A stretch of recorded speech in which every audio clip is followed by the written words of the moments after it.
교섭단체는 잃어버린 것 같습니다. 이변은 없었습니다. 유승민 의원이 바른정당 신임 대표로 선출되었고요. 그렇지만 축하하는 목소리보다는 오히려 우려하고 걱정하는 목소리가 또 많은 것도 사실입니다. 정말 오랜만에 인터뷰하는데요. 바른정당의 이해훈 전 대표 전화 연결했습니다. 안녕하십니까? 네, 안녕하세요. 네, 목소리는 여전히 씩씩하시네요. 네, 감사합니다. 그 사이 어떻게 지내셨습니까?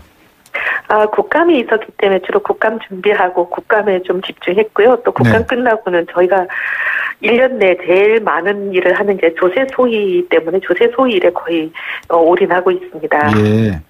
그러면 정말 조세 소위에서는 할 일이 이번에 엄청나게 많으신데 중요한 역할을 하셔야 되겠네요. 그죠? 저 혼자서 얼마나 중요한 역할을 할 수 있을지 몰라도 어쨌든 최선을 다하고 있습니다. 예. 아니, 왜냐 그러면 지금 걱정이 되는 게, 여러 가지 공약들을 지금 이행하는 과정에서 정규직의 비정규직화 또 최저임금을 실시하는 데 있어서 3조 가량, 2조 9천억 가량의 어떤 세금적 조세적 지원, 그리고 지방자치제를 진행하는 과정에 있어서 앞으로 지방재정의 자립성 이런 이야기들을 대통령께서 하셨기 때문에 조생정책의 어떤 전환기에 들어가 있지 않나, 그런 점에서 역할이 중요한 것 같아요. 그죠? 네, 굉장히 큰 이슈들이 많습니다. 그리고 이제 국민적 관심사일 뿐만 아니라 국민들 입장에서는 세금 내는 것이 주머니가 가뜩이나 얇은데 굉장히 큰 부담이 되기 때문에 그런 사명감을 갖고 이 문제를 면밀히 들여다보는 중입니다. 예. 자, 이제 워밍업 오랜만에 방송하셨을 것 같아서 워낙 방송은 잘하시지만 제가 좀 워밍업을 해드렸고요. 감사합니다. 네. 그 사이에 당에서는 무더기 이탈자가 나왔습니다. 네. 걱정이시죠? 사실 이렇게 말씀드리면 어떻게 받아들이실지 모르겠지만 이미 예견된 일이었다고 생각이 됩니다. 정해진 수순을 밟아온 것이라고 보고요. 지난 대선 때 저희가 일부 몇 분들이 나가셨을 때 한 대여섯 시간 non-stop 의총을 한 적이 있습니다. 그때 저희들이 확인한 것은 같은 생각을 갖고 당을 만들어서 나온 줄 알았더니 우리 안에 너무나 다른 생각을 가진 여러 그룹이 한 지붕 아래 모였구나. 그럼 이 지붕은 어쨌든 간에 오래가지 못한다. 그 생각을 그때 했었고요. 그때 이제 설랑설레로 1차분 탈당, 2차분, 3차분 이런 얘기들이 많이 오고 갔었는데 1차분 탈당 이후에 워낙 국민들께서 많이 진노하셨기 때문에 그 2차분이 미뤄졌던 게 이번에 이루어진 거다. 저는 그렇게 봅니다. 예, 그렇군요. 그 한지붕 세 가족이지 않습니까? 자유한국당은 지금 어떻게 보면 엄밀히 나누면 그죠? 그 자유한국당 홍준표 대표가 이제 인용문 열고 이제는 문을 닫는다, 인용문 닫고 이렇게 못을 박았다고 하는데 유승민 대표가 이제 결국은 남아있는 의원들을 잘 이렇게 단둘이를 하셔서 나름대로 리더십을 보여줘야 되지 않겠습니까? 그죠? 저는 홍준표 대표의 말씀 한마디에 대해서 제가 해석을 하거나 하는 거 굉장히 싫어하는 사람인데요. 또 물어보셨으니까 말씀을 안 드릴 수가 없는데 이 얘기는 더 이상 오지 마라 그 얘기가 아니라 올라오면 빨리 와라 그 얘기로 들립니다. 역설적이다. 워낙 이렇게 시장에도 가면은 떨이 마감이라 그러면서 떨이 계속 얘기하시는 게 빨리 사란 뜻이거든요. 그러니까 문 닫는다는 얘기는 빨리빨리 와라, 빨리 안 오면 못 온다. 이렇게 얘기하시는 걸로 보입니다. 그래서 계속 흔들리는 지속될 가능성이 있어 보이고요. 그렇지만 이제 저희가 지금 고민하고 계시는 분들이 있을지 모르겠지만 혹시 있으시다면 국민을 보고 같이 정치하자고 설득하고 저희들이 어쨌든 그분들하고 함께 가는 방향으로 모색을 해야죠. 이해훈 의원님, 제가 하나 여쭤보고 싶은 게 국회의원 선거를 하는 데 있어서 지방의회라든지 지방자치단체장들의 역할이 있습니까? 분명히.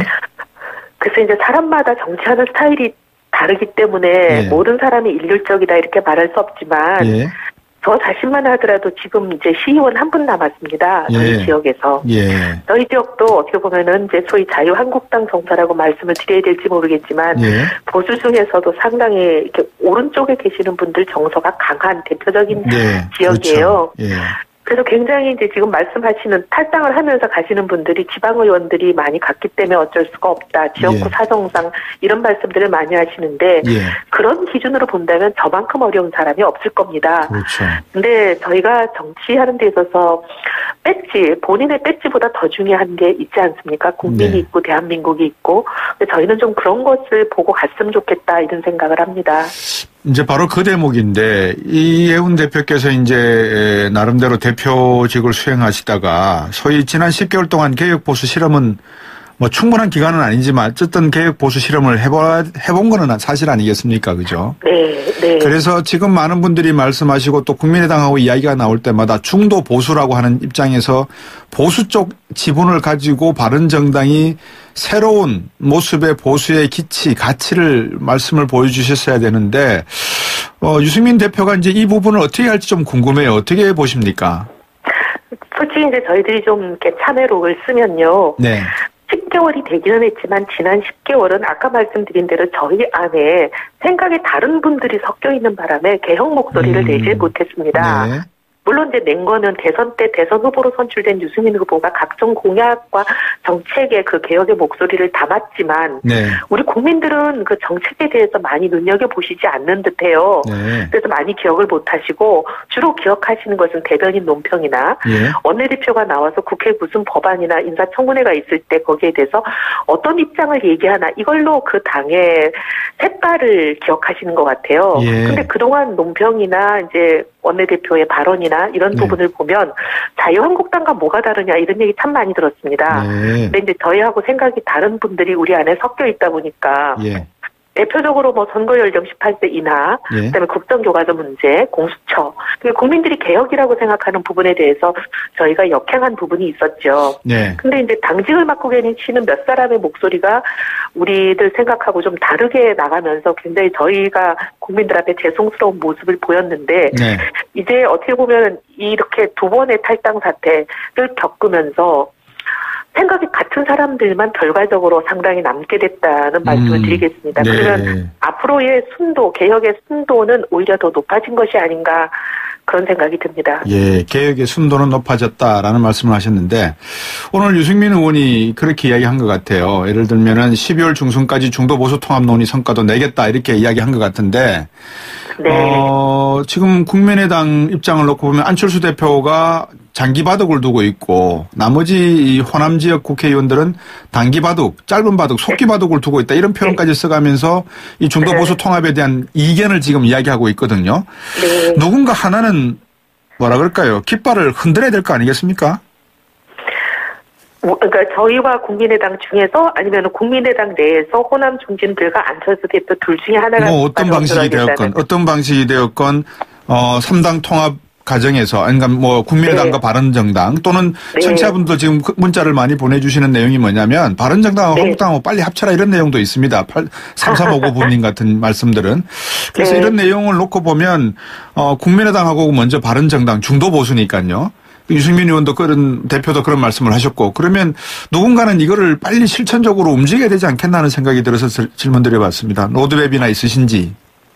이제 저희는 보수 중도를 한 기치 아래 모으겠다라는 말씀을 드렸는데 사실 자유한국당하고 지금 남아있는 11분하고는 대화가 이제 시작해야 되는 입장이지 축적이 돼 있는 건 별로 없습니다. 그렇군요. 그런데 반면 국민의당의 경우는 국민통합포럼이라는 포럼을 통해서 국민의당 의원들하고 지금 남아있는 11명들과는 여러 번의 이제 교류, 그다음에 의논, 협의 이런 부분들이 있기 때문에 오히려 진도는 양쪽이 똑같이 나가기는 어렵지 않겠나 그런 생각은 들지만 또 이제 3당이 같이 모여서 한꺼번에 통합 논의를 하는 것은 지금 현실적으로는 좀 어려워 보여요. 왜냐하면 저희는 중간에 있고 양극단에 있는 두 당은 서로 한 자리에 앉기를 원치 않는 그런 부분이 있거든요. 그렇죠.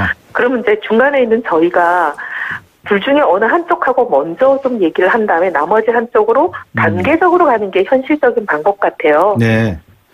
국민의당이 지금 호남 중진들 이야기들이 나오는데 남의당 이야기를 하는 것은 주로 꺼려 하실 것 같지만 국민의당이 좀 해줬으면 하는 그런 바람이나 좀 속내가 있으면 조금만 들춰내 주시죠. 아니요, 그렇지는 않습니다. 대한민국이 바로 가야 된다는 생각에 동의하고 네. 그다음 대한민국을 바로 가게 하는 데는 어떻게 보면은 지금 적폐를 양산해왔던 두 세력 양강 구도로 오면서 상당히 그런 적폐가 예. 어떻게 보면 강화된 면이 있는 거잖아요. 예, 뭐 예. 누가 잘못이다 이거보다는 구도 자체가 예. 그냥 양당 구도로 돼 있으면은 상당히 이 부분이 좀 어려워지잖아요. 네. 그런 부분에 대해서 중도 보수를 지향하는 우리와 생각이 같은 그 대신 또 개혁의 의지는 또 강도가 높은 이런 분들이 용기 있게 좀 자기 목소리를 내주시면 네. 훨씬 더 대한민국과 또 정치의 발전에 도움이 되지 않을까 하는 네. 생각입니다. 유승민 대표가 한국당과 국민의당 상대할 창구를 따로 만들겠다 이런 이야기를 한 걸로 제가 들었습니다. 네. 이해운 전 대표를 염두에 두고 한 이야기인가요? 아니면 어떤 건가요? 그렇지는 않습니다. 예. 그렇지는 않고요. 예. 저는 어느 당이 됐든 뒤에서 예. 서로 교류하고 얘기하고 예. 접점을 좁히는데 제가 할 역할들을 찾아서 할 계획이고요. 네. 이 말씀하시기 전에 저하고 뭐 의논한 건 없고요. 아마 이렇게 얘기하신 건 제 짐작에 셋이 한꺼번에 모여서 얘기하기가 상당히 어려운 현실적인 한계를 인식하고 있기 때문에 네. 따로따로 해서 하나를 만들겠다. 이런 전략적인 접근이 아닐까 싶습니다. 예, 그렇군요.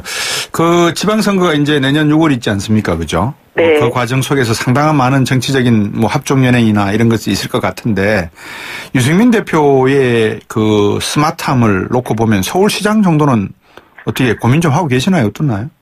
오늘도 아마 기자들 간담회, 예. 저희 당대표로 선출된 이후에 기자 Q&A에서 그런 질문이 있었던 것 같고, 그 질문에 대해서는 여러 차례 본인이 밝혀온 대로 예. 본인은 생각하고 있지 않다라는 입장을 밝히신 걸로 알고 있습니다. 네. 저희들이 또 좋은 후보 많이 물색하고 좋은 예. 후보 내겠습니다.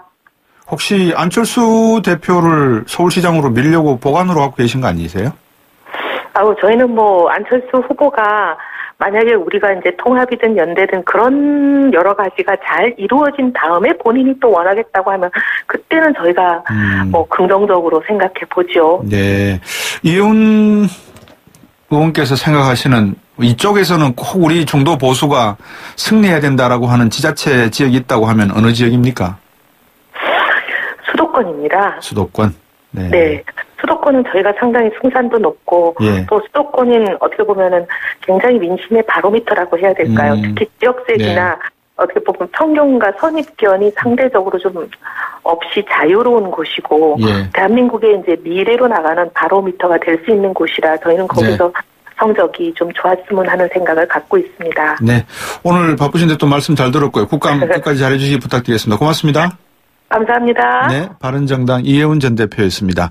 룹이 예. 한 지붕 아래 모였구나.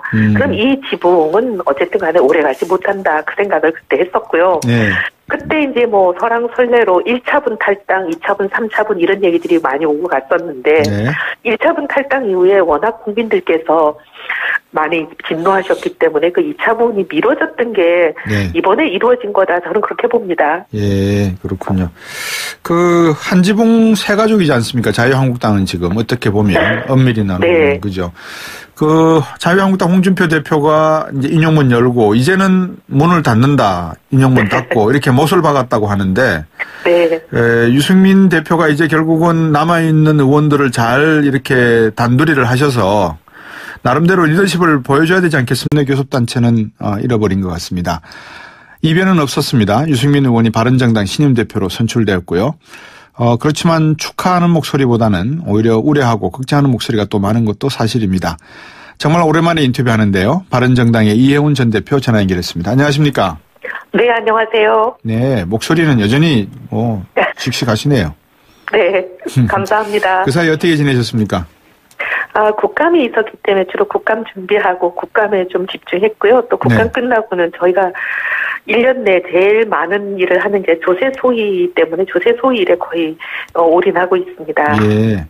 그러면 정말 조세 소위에서는 할 일이 이번에 엄청나게 많으신데 중요한 역할을 하셔야 되겠네요. 그죠?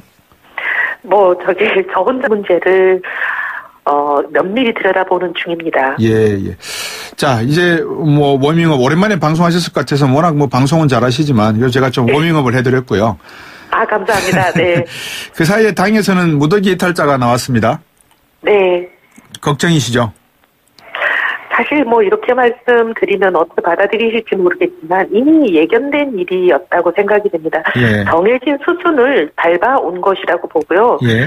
지난 대선 때 저희가 일부 몇 분들이 나가셨을 때 한 대여섯 시간 non-stop 의총을 한 적이 있습니다. 네. 그때 저희들이 확인한 것은 같은 생각을 갖고 당을 만들어서 나온 줄 알았더니 네. 우리 안에 너무나 다른 생각을 가진 여러가서 얼마나 중요한 역할을 할 수 있을지 몰라도 예. 어쨌든 최선을 다하고 있습니다. 예. 아니 왜냐 그러면 지금 걱정이 되는 게 뭐라 그럴까요? 여러 가지 뭐라 그럴까요? 공약들을 지금 이행하는 과정에서 네. 정규직의 비정규직화 또 최저임금을 실시하는 데 있어서 3조 가량, 2조 9천억 가량의 어떤 세금적 조세적 지원 그리고 지방자치제를 진행하는 과정에 있어서 앞으로 지방재정의 자립성 이런 이야기들을 대통령께서 하셨기 때문에 조생정책의 어떤 전환기에 들어가 있지 않나 그런 점에서 역할이 중요한 것 같아요. 그죠? 네, 굉장히 큰 이슈들이 많습니다. 예. 그리고 이제 국민적 관심사일 뿐만 아니라 국민들 입장에서는 세금 내는 것이 주머니가 가뜩이나 얇은데 네. 굉장히 큰 부담이 되기 때문에 그런 사명감을 갖고 그러니까 그죠? 저는 홍준표 대표의 말씀 한마디에 대해서 제가 해석을 하거나 하는 거 굉장히 싫어하는 사람인데요. 네. 예, 또 물어보셨으니까 말씀을 안 드릴 수가 없는데 이 얘기는 네. 더 이상 오지 마라 그 얘기가 아니라 올라면 빨리 와라 그 얘기로 들립니다. 예, 역설적이다.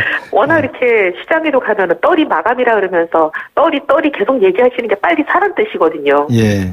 그러니까 문 닫는다는 얘기는 빨리빨리 와라, 빨리 안 오면 못 온다 이렇게 얘기하시는 걸로 보입니다. 그렇군요. 네, 그래서 계속 흔들기는 지속될 가능성이 있어 보이고요. 네. 그렇지만 이제 저희가 지금 고민하고 계시는 분들이 있을지 모르겠지만 혹시 있으시다면 예. 국민을 보고 같이 정치하자고 설득하고 저희들이 어쨌든